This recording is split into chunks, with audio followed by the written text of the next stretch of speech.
26 दिसंबर 1991 को Soviet union का विघटन होता है, जिसके बाद सोवियत यूनियन 15 अलग-अलग देशों में विभाजित हो जाता है, जिसमें से एक देश यूक्रेन बनता है। 24 अगस्त 1991 को असफल सोवियत तख्तापलट के बाद यूक्रेन की संसद ने सोवियत संघ से स्वतंत्रता की घोषणा की और 1 दिसंबर 1991 को लियोनिद क्रोवचुक पहले राष्ट्रपति बनते हैं। 1996 में संविधान स्थापित होने के बाद 2004 के चुनाव में रूसी समर्थक विक्टर यानुकोविच को फायदा होता है, जिसके बाद बड़े पैमाने पर विरोध प्रदर्शन शुरू हो जाता है और न्यायपालिका के आदेश पर दोबारा चुनाव कराए जाते हैं, जिसमें पश्चिमी देशों के समर्थक विक्टर युशचेंको की विजय होती है, जिससे यूक्रेन पर पश्चिमी देशों का प्रभाव बढ़ता है। 2010 के चुनाव में रूसी समर्थक विक्टर यानुकोविच की विजय होती है। यही वह क्षण था जब रूस और यूक्रेन के बीच तनाव उत्पन्न होता है। नवंबर 2013 में यानुकोविच के यूरोपीय संघ से संधि न करने के कारण विरोध प्रदर्शन शुरू हो गए थे। इस आंदोलन में हिंसक झड़पों में लगभग 100 लोगों की मृत्यु हुई थी। रूस अपना प्रभाव यूक्रेन पर कम होता देख और शत्रु का सीमा तक आने की संभावना के कारण 2014 में क्रीमिया पर कब्जा कर लेता है,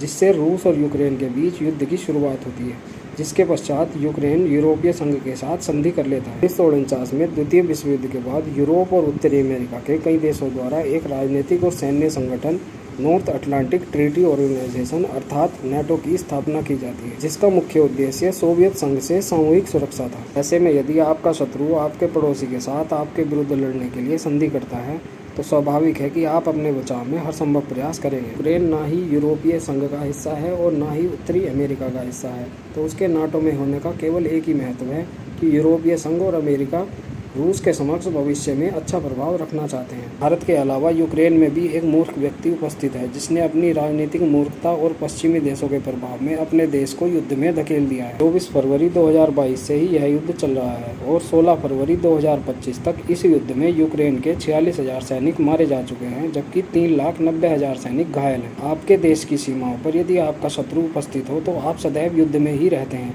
यह बात भारत से अधिक कौन समझ सकता है। वस्तुतः यूरोपीय संघ और पश्चिमी देश इस लंबे युद्ध के लिए उत्तरदायी हैं, जिन्होंने रूस पर दबाव बनाए रखने के लिए यूक्रेन का सहारा लिया।